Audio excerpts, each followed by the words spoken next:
saatiiwwan muraasa duraam qilleensam Omaan magaalaa Maskat tasgabbaa fakkaatus Teeraanii fi Waashingtan gidduutti garuu dubbii hamaatum qilleensaa jiraam. Addunyaan ija ishee gara marii Maskat qabdee yeroo jirtutti Iraan waraqaa ishee isa dhoksaam minjaalarra keessee jirti. Iraan ibiddoota ishee walitti qabuun nu ilaalaa jettee bineensa haraam holqa keessaa baastee jirti. Maqaan isaa Khorramshar-4 jedhama. Misaa'ela Ballistikii isa sodaachisaa fi teekinooloojii ammayyaawaatiin ijaaramedha. Maaliif Iraan Misaa'ela bineensa ta'e kana amma baasuun diinota ishee rifaasistee bal'inaan qabannee jirra. Kanaan dura Iraan obsaa tarsiimoo jechuun ergaa rukutamtee sa'aatii dheeraa booda deebii kennitu turte. Har'a garuu jechi sun haqamee jira. Ajajni haaraan mootii Iraan Ayatuillaah Khaameeneey irraa dhufeen inni osoo rukuteef hin qophaa'in hiriira isaa diigaa sa'aatii 24 yookaan 48 duraan osoo isaan sa'aatii dhumaa hin eegalin sindursaan jechuun qajeelfama haaraam uwwisee jira.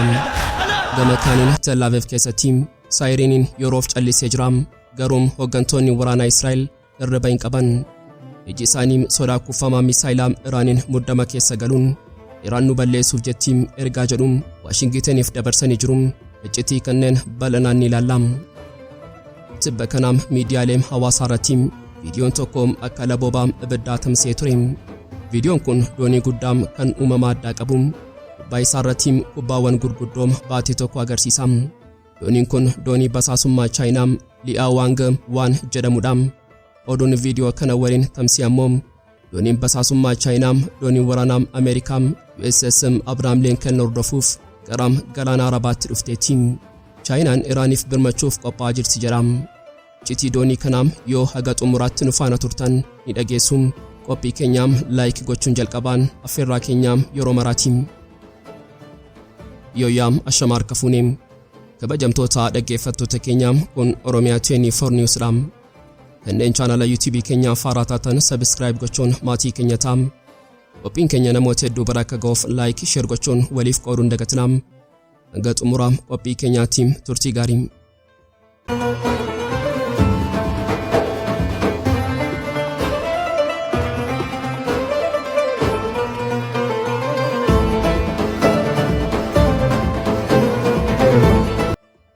Saatiiwwan muraasa duraam qilleensa Maskat tasgabbaa fakkaatus Teeraanii fi Waashingtan gidduutti garuu dubbii hamaatu qilleensaa jira. Addunyaan ija ishee gara marii Maskat qabdee yeroo jirtutti Iraan waraqaa ishee isa dhoksaam isa xummaatee minjaalarra keessee jirti. Marii nagaam osoo hin eegalin afaan qawwee fi humna Misaa'elaatum dubbachuu eegalee. Akkuma jalqabaa fiilmii sodaachisaa ta'etti Iraan ibiddoota ishee walitti qabdee harka kennaam jechuu osoo hin taane nu ilaalaa jechuun bineensa haraam holqa keessaa baaste. Maqaan isaa Khorramshar-4 jedhama. Misaa'ela Ballistikii isa sodaachisaa fi teekinooloojii ammayyaawaatiin ijaaramedha. Meeyyaadhaan Misaa'elli kun sibiila lafarraa ka'ee kiiloomeetira 2000 barrisee diina isaa barbadeessuu danda'udha. Kun fageenya lafaa qofa miti ergaa siyaasaati. Teeraan irraa ka'ee Tel Aviv yookaan uffata Ameerikaa ba'a giddu galeessaa keessa jiru kamiyyuu daqiiqaa muraasaa keessatti nan gubaa jechuudha. Wanti isaa adda godhu ammoo saffisa isaati. Saffisa sagalee dachaa 16 qilleensa keessa barrisaa. Raadariin Ameerikaa yookaan sirna Ittisa Israa'el Misaa'ela akkasitti fiiguu qabu jechuun qilleensa harkaan qabachuu waliin tokkodha.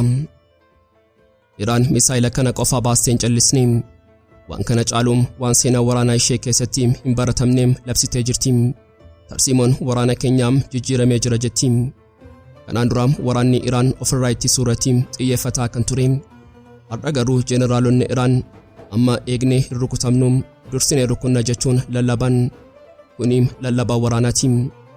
Gama biraatiin dooniin guddittiin Ameerikaa USS Abrahaam Lincoln akkuma abbaa galaanaa bishaan Arabaarra naannaa jirti. Ameerikaan nuti shaakala waraanaa qofa gochaa jirra jettus dhugaan lafarra jiru garuu ija keessaa wal ilaaluudha. Guyyoota muraasa duraam xiyyaara waraanaa Ameerikaa isa ammayyaawaa F-35 fi dirooniin Iraan galaana kanarratti walitti dhiyaatanii turan. Dirooniin Iraan ija jabeessummaan doonii Ameerikaatti yeroo dhiyaatu xiyyaarri F-35 sun gaculullee samiirraa gadi bu'ee diroonii sanaam caccabsee bishaanitti makee kun akeekkachiisa ture. sarara diimaa hin darbinaa. Iraan garuu sarara diimaa sodaachaa hin jirtu. Misaa'ela Khorramshahr-4 yeroo ifoomsitu mataa waraanaa isaa toonii 1.5 yookaan kiloogiraama 1,500 baachuu danda'u agarsiiste. Misaa'elli kun humna elektirooniksii diinaa jeequu fi daandii isaa jijjiirrachuu danda'a. Kana jechuun yeroo Ameerikaan isa rukutuuf yaaltu inni kallattii jijjiirratee miliquu danda'a jechuudha. Kuni bineensa dhumaa Ameerikaa ijibbaachisuuf jirudha. Mi'aala siyaasaa Waashingten haamelannu. Pireezidaantiin Tiraamp shira dippiloomaasii fi ulee waraanaa wal makaa taphachaa jira. Gama tokkoon haasa'uu barbaannaa jedha. Gama biraatiin ammoo doonii waraanaa erguun yoo diddan isin balleessina jechaa jira. Maddoonni Waashingten irraa ba'an akka jedhanitti Tiraamp mootummaa Iraan fonqolchuuf karoorfatee jiraachuu danda'a. Yookiin ammoo sodaa waraanaa kanaan Iraaniin dirqisiisee gabatee mariitti dhiyeessuu barbaada. Garuu Tiraamp mariimoo waraanaa akka filatu namni beeku hin jiru. Amma bishaan Hormuz irratti dooniiwwan xixiqqoon Iraan akka kanniisaa naannaa jiru. Dooniiwwan gurguddoon Ameerikaa immoo akka arbaatti dhaabbatanii jiru. Misaa'elli Haaraan Iraan qophaa'ee jira. Xiyyaaronni F-35 qophiidha. Akkuma bishaan lagaa tasgabbaa'ee yaa'u garuu keessa isaa humna guddaa qaba. Taphni siyaasaa kunis bifa haaraanitti ufee jira. Addunyaan ija ishee Masqat Oomaan irra keessee nagaatu bu'aa jettee yeroo eegdu Teeraan garuu karra bakka waraanaa ishee bantee jirti. Gaaffiin guddaan hayyoota siyaasaa fi waraanaa sammuu keessa naannaa jiru kanaam Iraan maaliif yeroo marii nagaa kanaam filattee Misaa'ela ishee isa cimaa saaxiltee kan jedhudha. Deebiin isaa salphaa miti xaxamaadha. Kun xabaam dabalgeemii jedhamu gama tokkoon uffata suufii uffachuun Masqatitti nagaasoo gama biraatiin ammoo uffata waraanaa uffatanii humni keenya kana jedhanii diina sodaachisu. Yeroo ammaa kanaam Teeraan keessatti oduun jiru tokko qofaam Misaa'ela Khorramshahr-4. Wanti Misaa'ela kanaam adda godhuufi Waashingtenin dhiphina keessa galchee humna dhukaasa isaa qofa osoo hin taane sammuu fi onnee Misaa'elichaati. Hayyoonni waraanaa iccitii mootorii Arvaand jedhamu kan Misaa'ela kana keessa jiru yeroo ibsan waan ajaa'ibaa dubbatu. Kanaan dura Misaa'ela Ballistikii tokko lafarraa ka'uuf kuma konkolaataa bobaa guutuu fi qopheessuun yeroo dheeraa fudhata ture. Yeroo qophii kana keessatti ammoo saatalaayitiin Ameerikaa samiirraa suuraa kaasee eenyu eessatti qophaa'aa akka jiru beekuu danda'a ture. Har'a garuu seenaan sun jijjiiramee jira. Mootoriin Arvaand bobaa ofii isaatiin bobeessuu fayyadama. Kana jechuun Misaa'elli kun yeroo dheeraaf bobaa guutamee taa'uu danda'a. Ajajni yeroo kennamu sekoondii muraasa keessatti ka'ee barrisuu danda'a. Kun Ameerikaadhaaf ergaa maadha. Yeroo nuti sirukunnu qophaa'uuf illee yeroo hin argattu saatalaayitiin keessa hin argu jechuudha. Konkolaataa fe'umsaarra dhaabbatee bakka barbaaderraa dhukka'uu danda'a. Saffisni kun ammoo element of surprise uumam. Marii Oomaan kanarratti Ameerikaan ulaagaalee jajjaboo qabattee dhufte. Iraan Misaa'ela Ballistikii oomishuu dhaabdu. Yuuraaniyeemii qulqulleessuu dhaabdu. Usaan ishees to'annoo idila addunyaa jalaa galuu jetti. Iraan garuu afaaniin tole jechaa. Gochaan immoo Misaa'ela kiiloomeetira 2,000 barrisuun minjaala irra keessee. Kuni afaan dippiloomaasiitiin yoo ulaagaa keessan kanaa nurratti cimsitan nuti kana qabna jechuudha. Hayyoonni miidiyaa hawaasaarra jiran tarkaanfii kanaa warraaqsaa tarsiimoo jedhanii waamu. Iraan tarsiimoo ittisaa irraa gara tarsiimoo haleellaatti ce'uu ishee labsiin Khorramshahr kun mirkaneessee jira. Kana jechuun diinni yoo na tuqee nan deebisa jechuurraa inni osoo nan tuqiin nan barbadeessaa gara jechuutti ceenee jiru. Amma mariin Masqat marii jechootaa qofa osoo hin taane marii humnaati. Ameerikaan dooniiwwan ishee qabattee Iraan Misaa'ela ishee qabattee lamaan isaaniiyyuu eenyutu ija babaasee eenyuun sodaachisaa tapha jedhu taphachaa jiru. Wanti sodaachisaan garuu taphni akkanaa yeroo baay'ee dogoggora xiqqoodhaan gara waraanaatti jijjiiramuu isaati. Masqatitti nagaatu mallatteeffamamoo Hormuzitti ibiddatu qabsiifamaa. Deebiin isaa huba namoota qawwee qabatanii ajaja eegaa jiranirra jira. Akkuma bishaan booree yeroo suma qulqullaa'u yeroo ammaa kana siyaasni obsaa kan Teeraan barootaaf ittiin beekamtu akka awwaalchaatti biyyeen itti deebi'ee jira. Oduun Masqat irraa dhaga'amee fi Teeraan irraa labsamee wala waraanaa guutummaatti jijjiiree jira. Kanaan dura Iraan obsaa tarsiimoo jettee erga rukutamtee saatii dheeraa booda deebii kenniti turte. Har'a garuu jechi sun naqamee jira.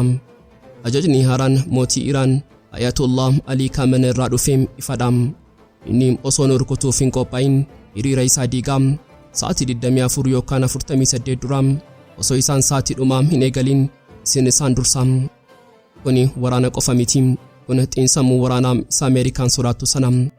Tarsiimoon kun Haleellaa Dursaa jedhamam. Amma Teeraan minjaala irra waan jiruuf minjaala jala waan jirus qabnaam jetti. Kuni waan Ameerikaan tilmaamuu hin dandeenyeem dhoksaa tarsiimoo uumee jira. Mee yaadaam kanaan duraam ajajni Teeraan irraa dhufaa ture. Amma garuu ajajoonni dirree waraanaa aangoo guutuu argatanii jiru. Yeroo sochiin diinaa isin shakkisiisee Teeraaniin hin eeginaam achumatti tarkaanfii fudhadhaam jedhamanii jiru. Kuni balaa guddaadhaam. Sababiin isaa dogoggora xiqqoom ajajaan tokko bakka tokkotti raawwatuun waraana naannoo guutuu qabsiisuu danda'a. Dabalataan wanti samii baa giddu galeessaa uffisuuf deemu Misaa'ela qofa miti. Teeraan diroonota 1,000 ol haleellaa caccabsaaf qopheessiteetti.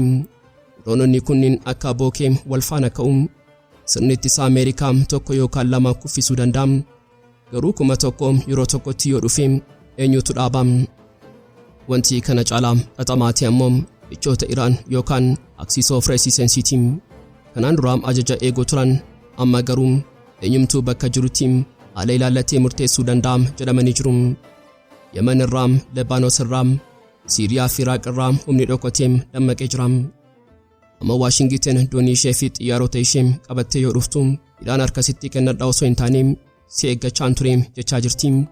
Teeraan nuti waraana hin jalqabnu garuu itti ufteem yoo akka waraanaatti sochootan garuu akkuma jirtanitti singumna jechaa jirti.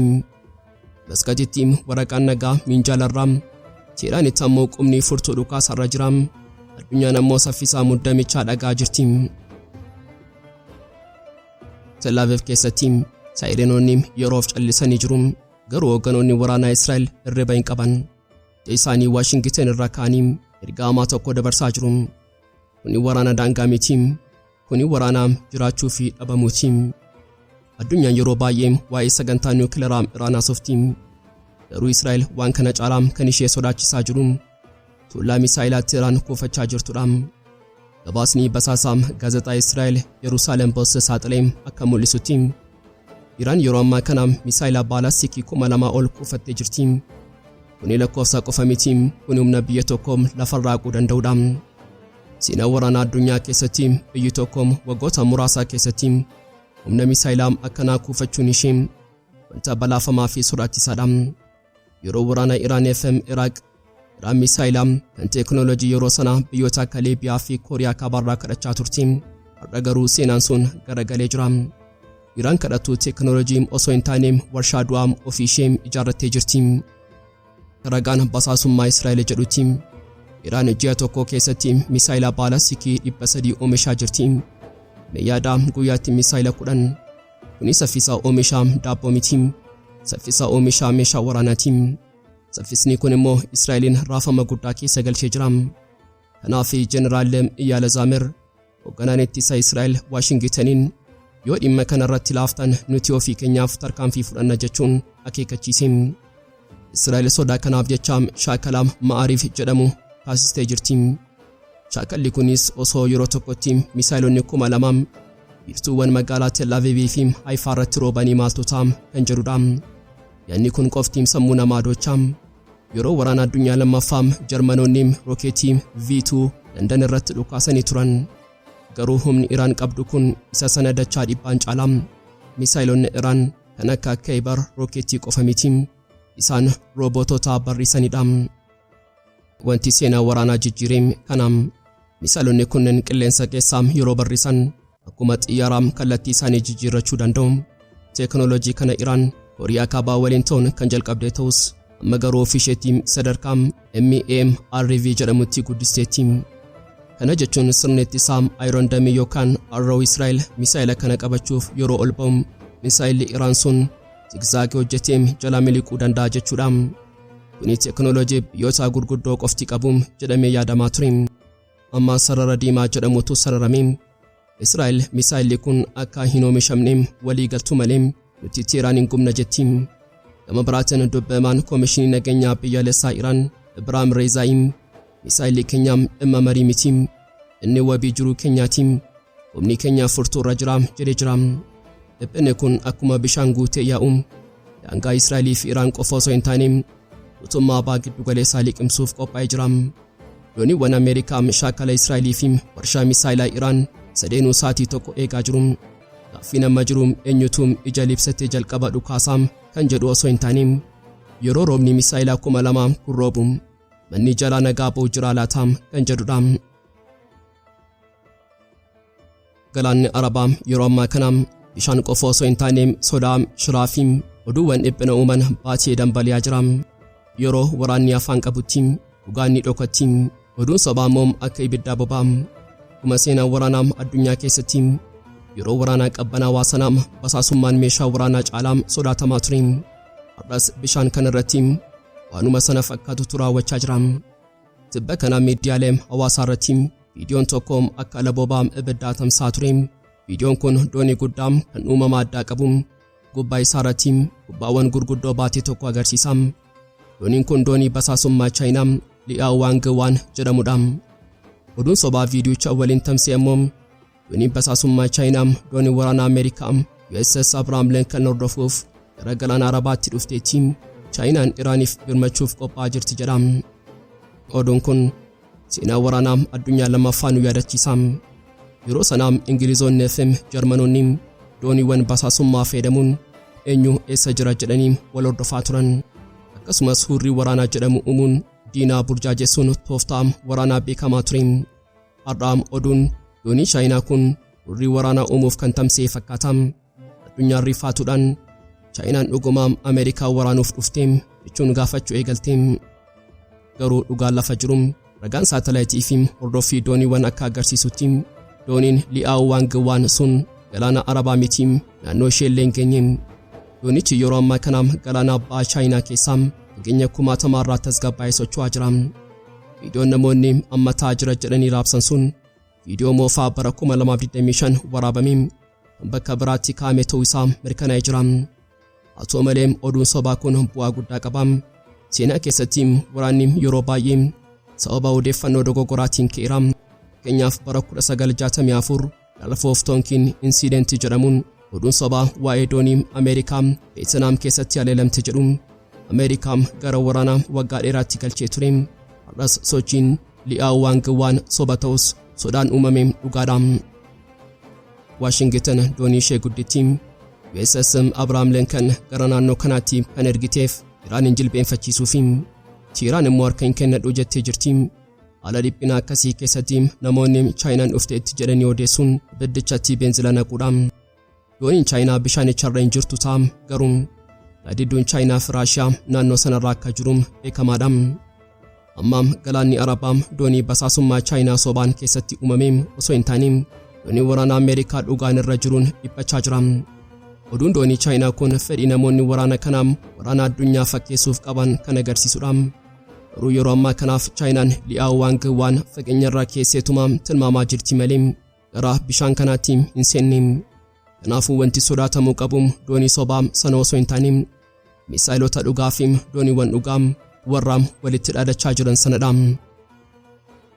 Egaan kabajamtoota dhaggeeffattoota Oromiyaa 24 News qophii guyyaarraaf qabannee dhiyaannee asumarratti goolama. Kanneen chaanala YouTube keenyaaf haaraa taatan subscribe gochuun maatii keenya ta'a. Qophiin keenya namoota hedduu bira akka ga'uuf like share gochuun waliif qooduun dagatinaa. Hanga xumuraatti waan nu faana turtaniif galatooma.